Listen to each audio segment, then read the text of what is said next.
اللہ تعالیٰ کی حمد و ثنا کے بے پناہ کلمات ہیں، لیکن آج ہم ان کلمات میں سے ایک کلمہ جو اللہ تعالیٰ کو بے حد محبوب ہے وہ آپ کو بتاتے ہیں، جو نماز کے آغاز میں بھی پڑھا جاتا ہے، اور نماز کے علاوہ بھی اگر اللہ تعالیٰ کی حمد و ثنا کرنا ہو تو اس دعا کو پڑھ سکتے ہیں. سبحانک اللہم وبحمدک وتبارک اسمک وتعالی جدک ولا الہ غیرک. اے اللہ تو پاک ہے اپنی تعریف کے ساتھ، تیرا نام بڑا ہی برکت والا ہے، تیری بزرگی بلند و برتر ہے، تیرے علاوہ کوئی بھی الہ نہیں ہے. تو بہرحال والدین کے لیے دعا کرنے سے پہلے اللہ سبحانہ و تعالیٰ کی حمد و ثنا بیان کیجیے، پھر نبی صلی اللہ علیہ وسلم پر درود بھیجیے، اور پھر اپنے ماں باپ کے لیے دعائیں کیجیے، کیونکہ یہ اللہ تعالیٰ کا حکم بھی ہے. وَقُلْ رَبِّ ارْحَمْهُمَا كَمَا رَبَّيَانِي صَغِيرًا.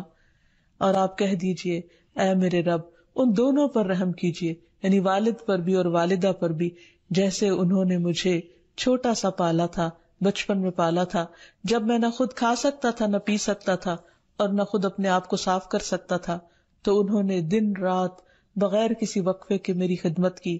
تو اے رب اب جب کہ وہ بڑے ہو گئے ہیں، وہ تیری رحمت کے محتاج ہیں، تو ان پر رحمت فرما اور ان کی مشکلات آسان فرما. پھر اسی طرح والدین اگر زندہ ہو تو بھی دعا کی جائے، اور اگر وہ فوت ہو جائے تو وہ اور بھی زیادہ دعاؤں کے مستحق ہو جاتے ہیں.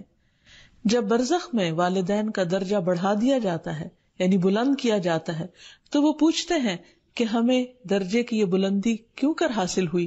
تو انہیں بتایا جاتا ہے کہ یہ تمہاری اولاد کی دعا کی وجہ سے. ویسے بھی جب انسان فوت ہو جاتا ہے تو اس کے اپنے عمل کا سلسلہ ختم ہو جاتا ہے. 3 چیزیں مرنے کے بعد بھی فائدہ دیتی ہیں، جن میں سے ایک صدقہ جاریہ ہے، دوسرے ایسا علم جو انسان اپنے پیچھے چھوڑ جائے جس سے لوگ فائدہ اٹھائیں، اور تیسرے ولد صالح یدعو لہ، نیک اولاد جو اپنے والدین کے لیے دعائیں کرے. یعنی بیٹے کی دعا یا بچوں کی دعا اپنے والدین کے حق میں قبول ہوتی ہے، اس لیے خوب خوب دعائیں کرنی چاہیے.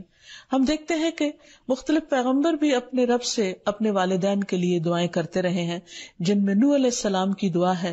وہ کہتے ہیں رب اغفر لی ولوالدی ولمن دخل بیتی مؤمنا وللمؤمنین والمؤمنات. اے میرے پروردگار مجھے بخش دے اور میرے والدین کو بخش دے، اور ہر اس شخص کو جو میرے گھر میں مومن کی حیثیت سے داخل ہوا ہو ان سب کو بھی بخش دے. اسی طرح ابراہیم علیہ السلام کی دعا ہے ربنا اغفر لی ولوالدی وللمؤمنین یوم یقوم الحساب. اے ہمارے پروردگار مجھے، میرے والدین اور تمام مومنوں کو اس دن معاف کر دینا جس دن حساب لیا جائے گا.